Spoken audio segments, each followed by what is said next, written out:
Bem-vindos a mais um episódio do videocast Rio Ethical Fashion, com patrocínio do Sebrae, copatrocínio do Shopping Leblon, Instituto E e Osklen.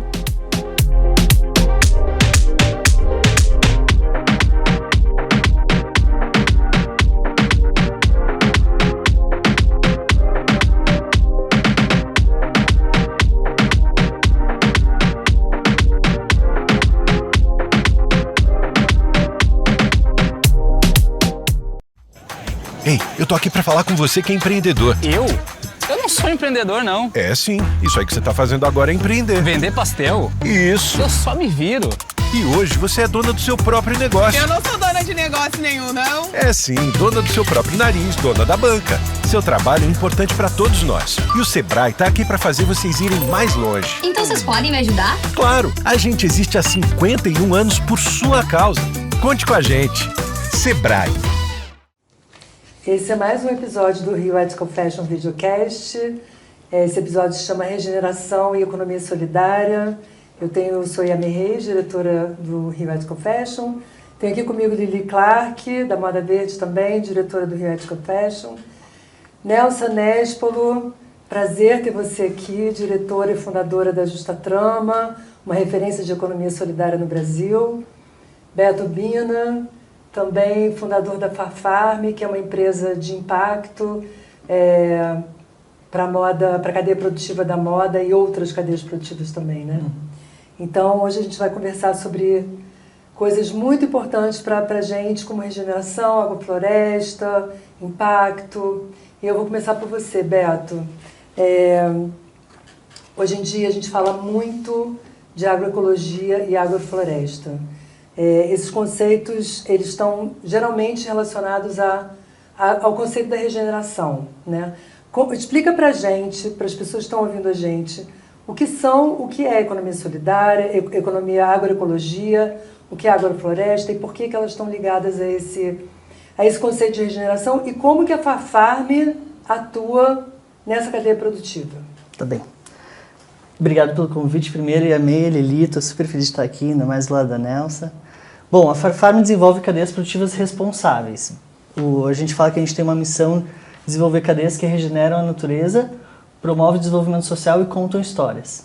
Essa parte de regeneração da natureza é trabalhar com a agricultura regenerativa, que virou um grande guarda-chuva de métodos. Dois deles é a agroecologia e a agrofloresta.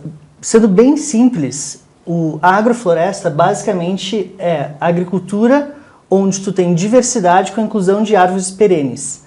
As árvores fazem com que tu tenha um potencial muito maior dos serviços ecossistêmicos, sequestro de carbono, disponibilidade de água, aumento de biodiversidade. Então a agrofloresta ele pode ser feita em larga escala ou pequena escala, com agricultura familiar ou não, mas é importante que ela tenha árvores perenes, espécies perenes. Já a agroecologia, ela vem muito mais por uma luta social. Ela também tem a diversidade, mas ela trabalha muito mais com culturas anuais. Ou seja, trabalha com milho, feijão, com melancia, o girimum, como diz no Nordeste, abóbora. Então são culturas que não são espécies perenes, então não tem todo esse serviço ecossistêmico, mas a agroecologia traz uma luta social muito bonita, que é muito mais intimamente ligada com o MST, e o que a gente fala muito é que o ideal é uma agrofloresta agroecológica. Dentro desse guarda-chuva de agricultura regenerativa, eu diria que essa é a melhor versão de todas. E qual é o trabalho da Farfarm nessas cadeias exatamente? E com as marcas de moda? O que a gente desenvolve a gente capacita a agricultura familiar para desenvolver agroflorestas agroecológicas e ajuda eles a se organizarem para venderem algodão orgânico agroecológico para as marcas de moda. Então a gente trabalha muito com a Vert, trabalhamos com a Renner, com outras marcas, e a gente está nesse meio do caminho entre a agricultura familiar e as marcas de moda. Legal. Construindo essa ponte, né? Direta das marcas de moda, diretamente com quem produz a fibra do algodão. Exatamente. Não quero me alongar muito aqui, mas eu acho que é importante falar que a gente trabalha estritamente com a agricultura familiar, que eu acho que é um ponto muito importante nas cadeias produtivas. São comunidades que às vezes são vulnerabilizadas ou sofrem muito mais impacto pelas mudanças climáticas, mas a gente vê também eles como solução. E a pergunta que sempre falam é sobre produtividade, qual o volume, mas a gente entende que o volume, a escala, se dá pelas famílias. É um ponto de vista diferente, porque a família não está plantando só algodão. Ela está plantando um monte de alimento, ela está plantando diversas espécies e ela vai ter o alimento para a família, ela vai gerar renda e o algodão é uma renda extra que ela vai ter. Então, uma nova forma de pensar. A agricultura familiar, para a gente, é uma solução para vários problemas que a gente vê no mundo. Muito legal. E a Nelsa criou lá atrás, né? Em que ano foi que vocês fundaram? 2005. 2005, muito lá atrás, né? Muito pioneira. Vocês criaram uma cadeia produtiva solidária, que significa que vocês têm associados desde esse agricultor familiar que planta o algodão até a comercialização do produto final na ponta do varejo. Então, conta pra gente o que é essa economia solidária e como que isso funciona, como é que essa cadeia se constrói. Primeiro, eu quero agradecer muito de estar aqui com vocês, nesse espaço, da gente poder compartilhar um pouco também dessa caminhada que a gente veio construindo nesse período. A economia solidária, ela tem um princípio muito forte, compreendido de por que ela existe hoje e por que hoje ela é algo que também está nos debates, na discussão da política pública brasileira. A gente acredita que o mundo, ele se transforma quando a gente trabalha coletivamente, que seja compartilhando conhecimento, que seja produzindo, que seja comercializando. Então, a economia solidária, ela tem como essência o trabalho coletivo e, a partir disso, princípios de democracia, de autogestão, de distribuição justa de renda. E ela se baseia, e cada vez ela se fundamenta mais num país tão desigual quanto esse, onde a gente tem 10% dos mais ricos, tem 42% das riquezas. Então, a economia solidária, ela vem fazer esse contraponto. Olha, é possível nós pensar um mundo onde essa riqueza ela possa ser distribuída, porque essa riqueza ela é produzida por trabalhadores e trabalhadoras, e, na verdade, não fazem parte dessa riqueza, a produzem e outros concentram. E aí veio muito por essa compreensão a gente criar a Justa Trama em 2005. Nós já éramos uma cooperativa de costureiras lá em Porto Alegre, assim como havia os outros elos nos outros lugares do Brasil. E a gente pensou que se a gente tivesse junto, em vez da gente só estar costurando, mas tivesse junto o agricultor que planta o algodão, tivesse junto quem faz o fio, quem faz o tecido, até uma comercialização final da roupa, a gente poderia estar fazendo com que esse mundo fosse diferente. Porque o ganho gerado com todo esse processo, ele é distribuído de uma forma justa. Quer dizer, a gente combina o valor que o agricultor deve receber pelo algodão, a gente combina o valor que a costureira deve receber e chega, e assim o artesão, a tecelagem, e chega num valor final. E este valor final também a gente tem sempre essa presença, nós não queremos fazer um produto que, de novo, essa classe que concentra a renda seja só a que possa ter acesso a esse produto. Nós queremos que aqueles trabalhadores e trabalhadoras que estão no dia a dia ou que são semelhantes a nós possam comprar esse produto, porque além da questão da distribuição de renda, o outro elemento tão importante quanto esse é a gente fazer um produto orgânico, um produto agroecológico, porque a maioria das pessoas acham que agrotóxico só tem na comida. Não, tem na roupa. E o algodão, ele tem 25% dos agrotóxicos do mundo.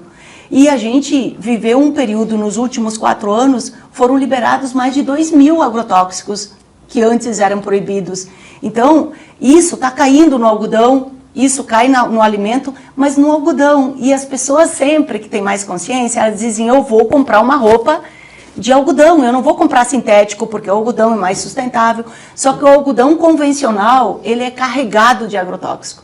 E a gente, além desse olhar da distribuição de renda, a gente quer que as pessoas vistam uma roupa saudável, a gente quer que as pessoas deitem num lençol que não tem veneno, que possam usar uma roupa íntima, que possam se vestir com essa preservação do meio ambiente. Então, esses são 2 valores importantes na Justa Trama: cuidar do meio ambiente e distribuir renda de uma forma justa entre as pessoas. Então, Beto, quanto assim, a gente sabe que o algodão está muito ligado à cadeia da monocultura, né? A gente fala muito dos agrotóxicos, né? O combate do bicudo. Conta pra gente como é que esse sistema do cultivo, né, de agricultura florestal, agroecológico, como que esse sistema pode colaborar com a cadeia da moda do algodão desde? Lili, nenhuma espécie foi feita para viver em monocultura.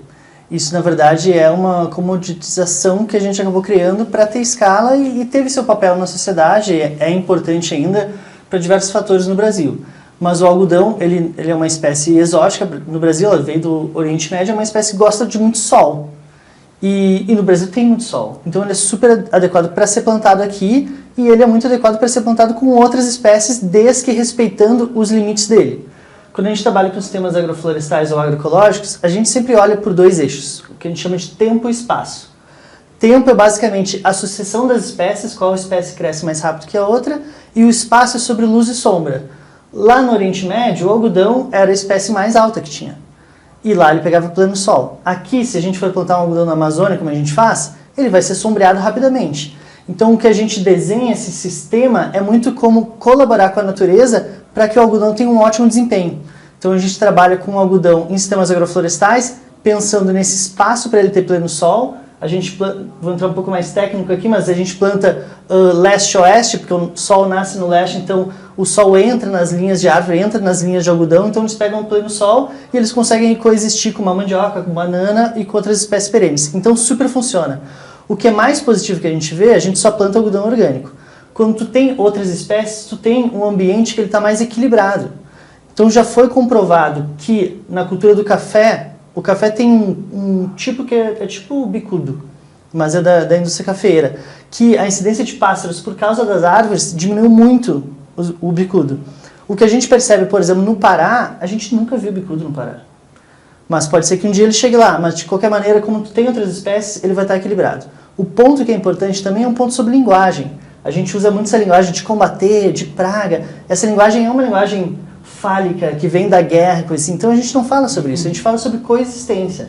O bicudo sempre vai existir, e é bom que ele exista porque ele tem um papel também naquele ecossistema. Agora, ele tem que coexistir de uma maneira saudável. Então tudo bem que ele esteja lá, nenhum plantio nosso, ele aconteceu o que aconteceu na década de 80, quando o bicudo entrou, e a EME escreveu sobre isso, que realmente devastou plantios de algodão, porque eles são plantios muito mais equilibrados, e hoje a gente já tem capacitação e inteligência para poder manejar o bicudo e coexistir com ele. Então, sim, funciona, dá para fazer, e como eu falei na outra pergunta, a escala se dá através das pessoas. É mais pessoas plantando algodão e outras culturas junto.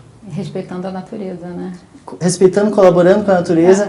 Eu acho que o que eu gosto muito de pensar, Lili, também é quase como a gente pensa muito em tecnologia hoje, essas linguagens de programação, a gente, de certa forma, está design, né? A gente está desenhando junto com a natureza. Isso é muito legal. Isso foi o que me levou para a agrofloresta. Com a humildade de que a natureza está sempre um passo à frente e sempre acontece coisas que tu não previa, né?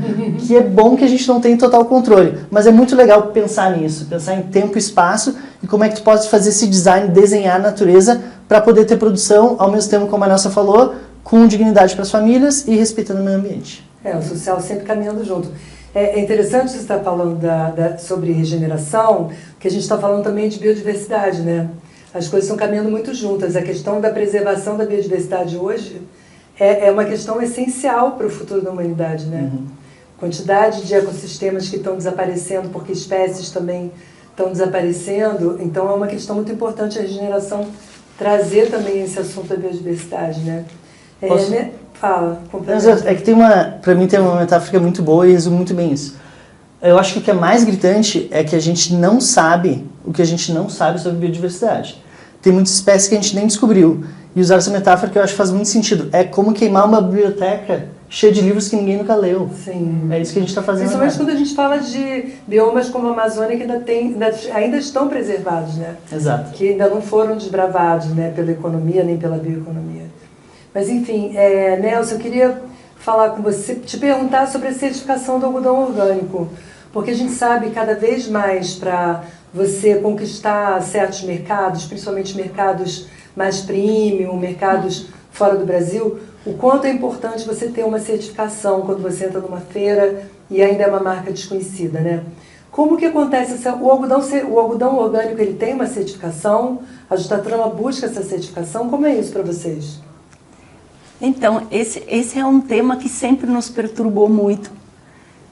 Porque a certificação ela tem um custo bastante elevado. Então, a gente acha que é tão engraçado isso dentro desse sistema, né? Você paga alguém para que esse alguém venha dizer que o que você está fazendo é certo. E aí isso foi algo que na caminhada assim foi nos perturbando. E aí teve um período que a gente tinha a certificação do IBD E a gente sempre quis muito trazer presente a questão da certificação participativa, porque e é essa que a gente está trabalhando hoje, tanto na DEC, onde... É o PAC, né? É o PAC. Isso, que é a certificação participativa que se dá através da UPAC. E no Rio Grande do Norte, que é a Rede Chique Chique, ela já trabalha com a certificação participativa. Então, ele é um processo que não é alguém externo que vem e avalia você para dizer se você está fazendo correto ou não. Ele é um processo construído de forma coletiva e reconhecido pelo MAPA também no Brasil, pelo Ministério da Agricultura. Então, quando você faz isso, você tem todo um processo de capacitação entre os agricultores, um processo de preparação, e a certificação participativa eu vou certificando você, eu vou avaliando se a sua prática, ela é a prática coerente dentro dos princípios da agroecologia, e você também vai avaliando, então tem uma cumplicidade que você vai criando. E, sobretudo, eu acho que é um sentimento que é o que a gente quer construir. Não, eu não vou estar fazendo correto porque alguém vai vir aqui me fiscalizar. Eu vou fazer correto e trabalhar com os princípios da agroecologia porque isso é bom, porque eu entendi que isso é muito bom. E o processo de certificação que a gente reconhece de uma forma, e que é reconhecido de uma forma oficial, mas com uma participação permanente. E uma cumplicidade permanente, assim, de poder trabalhar essa técnica, né? E a agroecologia, ela tem isso, tudo que o Beto falou, que eu acho legal, né? E essa questão de como é que a gente equilibra isso com a natureza, que a monocultura, ela não ajuda nem as pessoas, nem o planeta, e nem a enfrentar esse mundo que a gente está vivendo. Como que a gente pode estar dentro de um país que tem 20 milhões de pessoas que passam fome? Você tem 130 milhões que vivem com insegurança alimentar. É por um modelo que está se criando e é também pela concentração, porque o mundo produz alimentos para todo mundo. É por uma concentração e um desperdício de alimento que tem dentro dessa compreensão desse sistema. Então, dentro do princípio da agroecologia, você não cabe isso. No orgânico, na certificação orgânica, cabe a monocultura. Na agroecologia, não cabe a monocultura. Então, você vai plantar isso, né? É a fileira de feijão, é a fileira de milho, é a fileira de feijão, é a fileira do gengelim, porque o gengelim faz também esse processo que você falou do café, né? O gengelim, ele repele o bicudo. Então você vai convivendo, essa convivência que eu acho que é o que tem de mais bacana na agroecologia, né?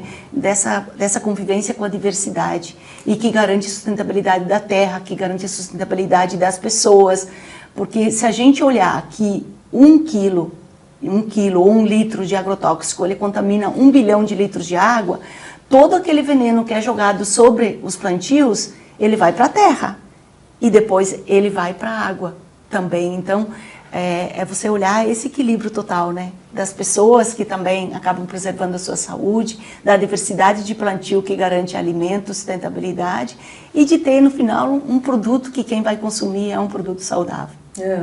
E Beto, a gente está falando muito do algodão, né? Porque o Brasil ele é autônomo na produção de algodão, né? O algodão brasileiro ele consegue atender a todo o mercado, o brasileiro ainda consegue exportar, né? E o poliéster, nos últimos anos, né, desde que começou a globalização e o fast fashion, ele varreu uma série de outras fibras naturais que o Brasil que existiam no Brasil, como o linho, o próprio cânhamo, né, a juta, enfim. E os estudantes de moda, por exemplo, vivem perguntando, mas a gente só pode trabalhar com algodão ou com poliéster ou com viscose? Não tem mais nada? Cadê um linho? Cadê não sei o que? A gente tem que trazer da China. Então, nesse sistema, como é que se encaixa também essas novas fibras? Né? De bananeira, por exemplo, que pode gerar uma fibra têxtil. Existem também experiências de trazerem outras fibras que não só o algodão? Tem várias experiências, Yamê. E essa é uma paixão minha, e no começo da Farfarm a gente testou muitas coisas, foi um dos motivos até que eu encontrei a Nelsa, mas a gente testou trabalhar com fibra de banana, testamos muito rami, sisal, juta, a malva, que é muito parecida com a juta. O que acontece são 2 cenários, assim, o cenário mais industrial e o artesanal. Na década de 90, como tu bem falou, quando entrou o poliéster chinês, ele entrou de forma muito barata, e de fato o poliéster ele é uma fibra boa, ele é super resistente, ele não amassa, ele é barato, e tomou conta do mercado, mas isso fez com que várias outras indústrias quebrassem e não pudessem se manter, com exceção da indústria do algodão E também tem a Castanhal, no Pará, que trabalha hoje com juta e malva. Essas outras, a gente testou muitas maneiras de incorporar essas fibras dentro da indústria do algodão, o que a gente fala de cotonizar, né?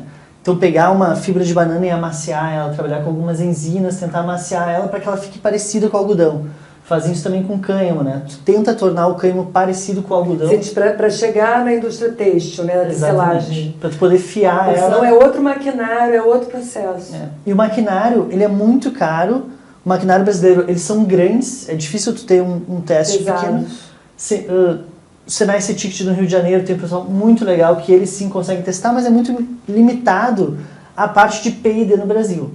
Tem que ter mais pesquisa e desenvolvimento para novas fibras, porque a gente quer ter essa diversidade, né? A gente quer trabalhar com ela e a diversidade faz bem também para a agricultura. E não só de fibras, mas também de fibras tintórias, né? Então o tingimento natural é uma coisa que é super legal. A gente ainda não conseguiu padronizar ainda ou ter uma maneira de tingimento natural que possa ter escala e competir em preço. Esse é outro gargalo também. Mas quando eu estava me preparando e vi essa pergunta, a minha resposta foi, cara, precisa de tudo ainda. A gente precisa de políticas públicas, a gente precisa de P&D, precisa de ciência, precisa de mais designers querendo fazer acontecer, precisa olhar para a agricultura ser regenerativa para ter mais essas fibras. Então a gente está num longo caminho a ser percorrido. Tem uma nova iniciativa que é a Fibershed Brasil agora, que está começando, indo nesse caminho também. Tem muitas pessoas apaixonadas que querem fazer. Quem está nos assistindo tem certeza que um monte de gente adoraria fazer. Sim. Acho que a gente tem que se movimentar. Talvez o Rio Ethical Fashion pode ajudar a gente a se juntar. Ajudar um hub, né? Mas eu posso complementar um pouco a pergunta da Nelson? Pode. Um ponto que é muito importante para mim é o seguinte. A moda está acostumada a um pacote fechado de fornecimento de matéria-prima, que é aquele algodão que já vem todo bonitinho, com certificação, etc. Se tu quer comprar um algodão regenerativo ou um algodão agroecológico, tu tem que mudar a tua mentalidade. A forma de comprar é diferente, o pacote é outro. Então é muito bom ver, por exemplo, sistemas participativos de garantia, ou que a gente chama de OPAC, que é uma certificação que foi desenhada para a agricultura familiar. É uma certificação que tu não precisa de auditoria de terceira parte, não precisa pagar. Tu, obviamente, tem um custo energético ali, as famílias se visitarem, mas ele foi adaptado para o Brasil. Infelizmente, a OPAC não é validada fora do Brasil, então tu não poderia exportar como orgânico, mas no Brasil funciona. Então, quem trabalha em grandes marcas de moda e quer começar a comprar algodão regenerativo, algodão agroecológico, tem que pensar também que a forma que está comprando é um pouco diferente, as certificações são diferentes, a maneira que tu trabalha com as famílias e o que eu acho mais importante de tudo, as marcas de moda, elas são cúmplices da agricultura. Elas compram materiais agrícolas. Ou seja, elas deveriam também investir em agricultura, investir no desenvolvimento dessas famílias. Quando a gente tem debates nesses institutos, especialmente Textile Exchange, uma das coisas mais importantes que a gente fala do regenerativo é a marca de moda está apoiando, ele está ajudando nessa transição para a família que está lá no Nordeste, está no Ceará, está no Mato Grosso, a poder plantar o algodão agroecológico. As marcas têm que ser responsáveis, porque uma marca de moda não é só da indústria de moda, ela também é da indústria da agricultura. Eu vou te falar que isso aí vale um episódio só disso, tá? Estou esperando o momento que a gente consiga e eu vou trazer de você para fazer parte desse episódio. Mas só, Nelson, eu não queria deixar passar sem você explicar para a gente rapidinho como se forma essa cadeia, né? Mais didaticamente, assim, para quem está ouvindo a gente. Como é que essa cadeia? Ela começa no algodão lá no Ceará, né? Na Esplar, na DEC. Conta pra gente como que ela termina, assim, rapidinho, só pra gente entender. Então, essa cadeia hoje ela tem em torno de 700 trabalhadores e trabalhadoras. Ela começa no Nordeste do Brasil com o plantio, que é lá no Ceará, com a DEC. Depois tem a Associação Chique Chique, lá de Mato Grosso, lá de Rio Grande do Norte, em Mossoró, que planta o algodão que já nasce colorido, que é o algodão rubi. Aí segue para Minas, onde a gente faz o processo de fiação, tecelagem e acabamento do tecido. E vem para o Rio Grande do Sul, onde a gente faz a roupa. Faz a roupa, às vezes cria, às vezes tem parceria com designer. Também a gente vem desenvolvendo produtos mais na área artesanal, que é aproveitando o resto de fio da tecelagem, fazendo roupas de tricô. Em Porto Alegre também tem um outro grupo que acaba fazendo bichos com os retalhos que sobram do processo de confecção. Outra parte vai para Rondônia, que é onde a gente faz as bonecas, os personagens brasileiros, e a gente trabalha os botões, para os botões serem de coco e não de plástico. Então, ou é com o coco, ou é com o tucumã, é onde a gente desenvolve os botões, e acaba também trabalhando os colares que acompanham as peças, né, para dar um pouco o tom, já que a gente trabalha muito com essa cor bege, branca, né, do algodão, e a cor rubi. Então, é uma cadeia que percorre os 5 estados do Brasil, e eu tô para dizer para vocês que é muito bom, porque é bom trabalhar junto, sabe? É o cearense com aquele jeito, né? O mineiro, o rondonense, né? o pessoal vai de Rio Grande do Norte, Rio Grande do Sul, chega na Amazônia. Isso, e aí são as culturas que vêm presente, né? Eu sempre, quando eu vou falar, eu gostei muito um dia, o Paul Singer, que é um dos grandes inspiradores da economia solidária, ele dizia que a Justa Trama praticava a desalienação do trabalhador e da trabalhadora. Porque é muito bom, sabe, quando você vê uma costureira que vai lá na roça, sabe, ver como é que é o plantio do algodão, como é que desenvolve, o que vai envolvendo no dia a dia, ou então o agricultor que pensa, não, ela está trabalhando na sombra, é mais legal, mas é o dia inteiro lá sentada naquela máquina, sabe, costurando. Então, eu acho que isso é legal. E a gente também, dentro dessa compreensão das caixinhas, né, que o Beto falava aqui, que o mundo vai nos colocando, a gente acha que a gente vem preparado e se prepara para uma coisa. Não, você é uma costureira.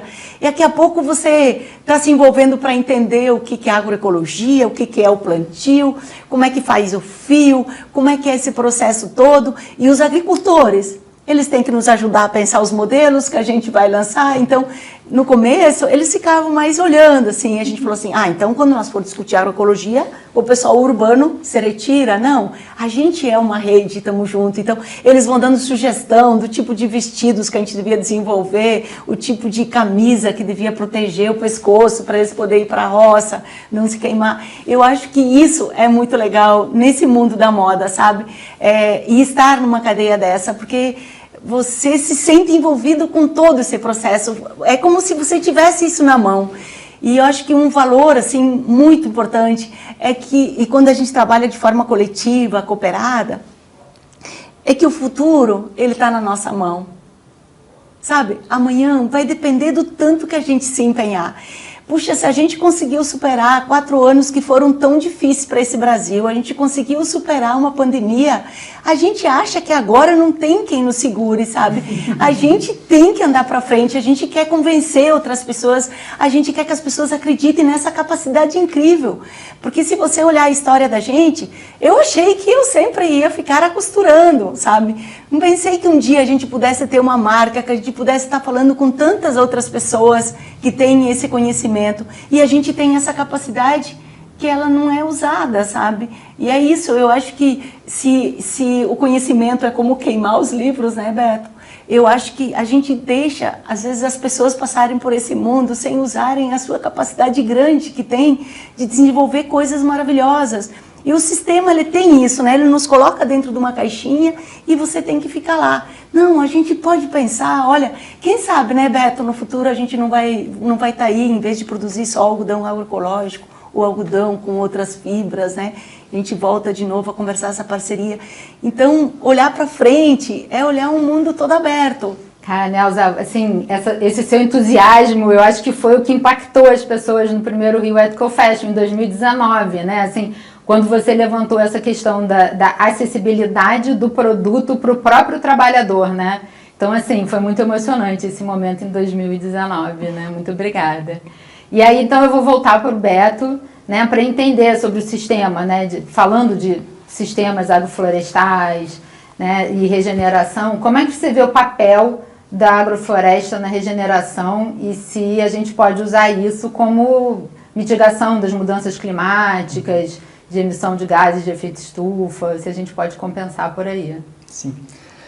Lili, acho que o primeiro ponto, pegando também a inspiração da Nelsa, é que quando a gente fala de regeneração, a raiz do problema ambiental brasileiro, ela é social. Acho que o Mendes já falava que a ecologia sem luta de classe é jardinagem.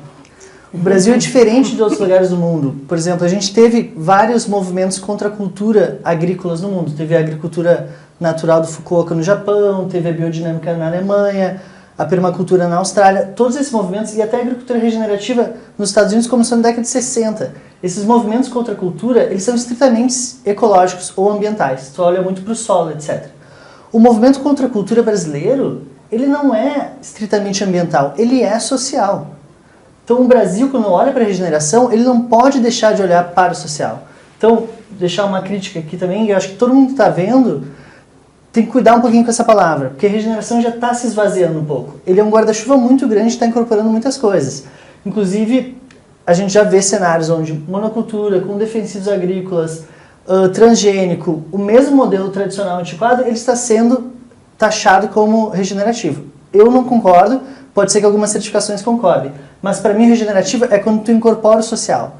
E voltando para a tua pergunta sobre regeneração especificamente, as marcas, elas têm que olhar para as cadeias produtivas como uma grande oportunidade de transformação das empresas, por dois grandes motivos. Um é mitigação de risco, porque o que a gente está vendo de trabalho análogo escravo, trabalho infantil, isso queima de maneira absurda as marcas, porque hoje está sendo tudo transparente e a cadeia ela está virando de responsabilidade das marcas, ela ainda é negligenciada, as marcas ainda consideram cadeias produtivas como externalidades, mas não são externas das marcas, elas fazem parte das marcas. E o mais importante para mim é usar as cadeias produtivas para gerar reputação positiva da marca. Sim. O que a gente vê, as minhas marcas preferidas hoje é a Verte, é a Justa Trama, é a Natura, Chocolate Dengo, são marcas onde as cadeias produtivas vêm para a superfície e contam a história dos produtos. A gente tem um mantra na Farfarm que a gente fala que processo forma conceito. Então, como tu faz as coisas, é que conta as narrativas das histórias mais bonitas. E daí, sem alongar muito a minha fala, quando a gente vê no mundo do carbono, sem querer ser muito técnico, mas tem o escopo 1, 2 e 3. Né? O escopo 1 é o patrimônio da empresa, o 2 é a energia, de onde vem a energia daquela empresa, e o 3 é a origem e destino dos materiais. Escopo 3, em média, é 80% do impacto das marcas. Nas marcas de moda é ainda maior, porque os materiais vêm de uma cadeia antiquada do algodão convencional ou do couro, que chega nos 90%. Então, se tem uma oportunidade de mitigação, se tem uma oportunidade de trabalhar olhando para uma agenda de ODS, olhando para um acordo de Paris, é o escopo 3, é as cadeias produtivas e transformar elas, ao invés de um risco reputacional, mas sim um valor de marca para gerar impacto e trazer esse escopo 3 para um ponto positivo para as marcas. Para mim, essa é a grande oportunidade. Muito bom. É a pergunta que a gente sempre faz, né? Sua marca é importante para o mundo ou não, né? A gente vai ver se ela é importante para o mundo pelo impacto positivo que ela provocar, né? Eu vou até além, tá, Yami? Porque assim, ó, para mim, para que existe fast fashion? Para que existe moda no mundo? Quando a gente teve a pandemia, a primeira coisa que acabou foi o varejo de fast fashion, porque não é necessidade básica. Sim. Eu acho que se uma marca de moda ele tem cadeias produtivas, ele que gera um impacto positivo, se ele faz um trabalho que a Justa Trama faz, uma marca de moda, sim, ela precisa estar no mundo. Se for ao contrário, talvez ela não precise existir, entendeu? A moda importa quando ela está olhando para as pessoas, né?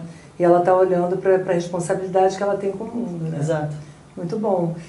Para a gente terminar aqui, eu vou falar para a Nelsa, porque eu acho que está todo mundo muito curioso como que a gente pode comprar a Justa Trama, porque você falou da cadeia, mas vamos lá, varejo, onde a gente compra? Então, a gente abriu várias formas de comercializar esse produto, de fazer com que ele chegue às pessoas. Então, hoje as pessoas podem comprar o tecido da gente, a gente tem uma linha também de produtos corporativos e a gente tem as roupas que estão especialmente no nosso site justatrama.com.br e que pode ir para qualquer lugar do Brasil. A gente tem também algumas lojas parceiras, assim, em vários lugares do país, mas de qualquer forma as pessoas podem chegar de qualquer lugar, a gente manda as roupas para qualquer lugar aonde estejam.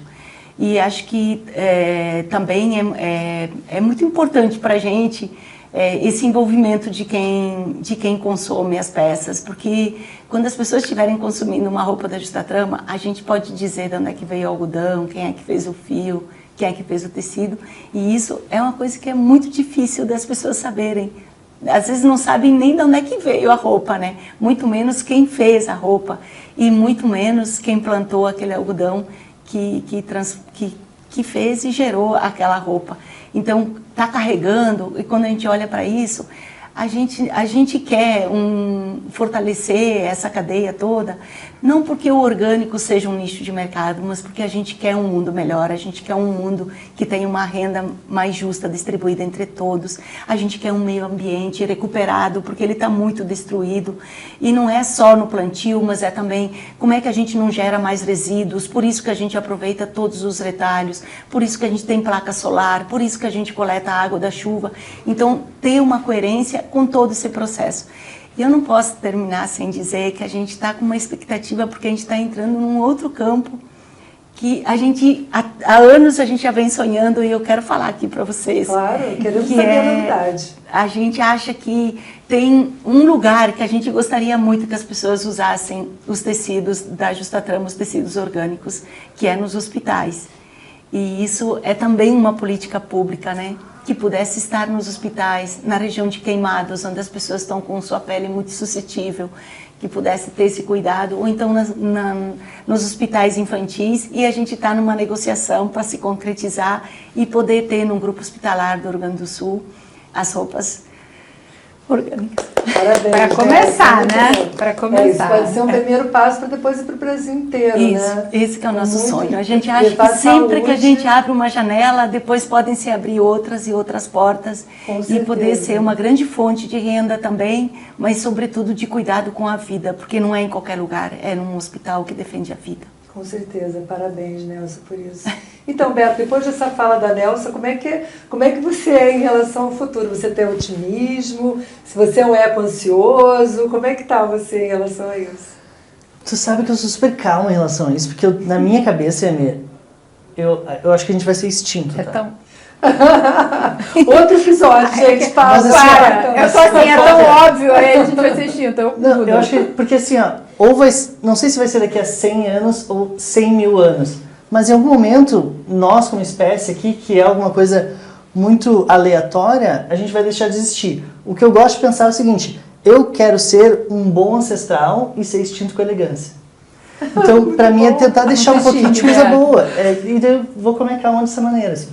Mas, fora brincadeira, eu acho que tem um ponto que é muito importante, que é a transição no mundo da moda, ela está sendo muito lenta. Parece que a gente está há anos discutindo as mesmas coisas e o algodão orgânico está ainda lá com 1%.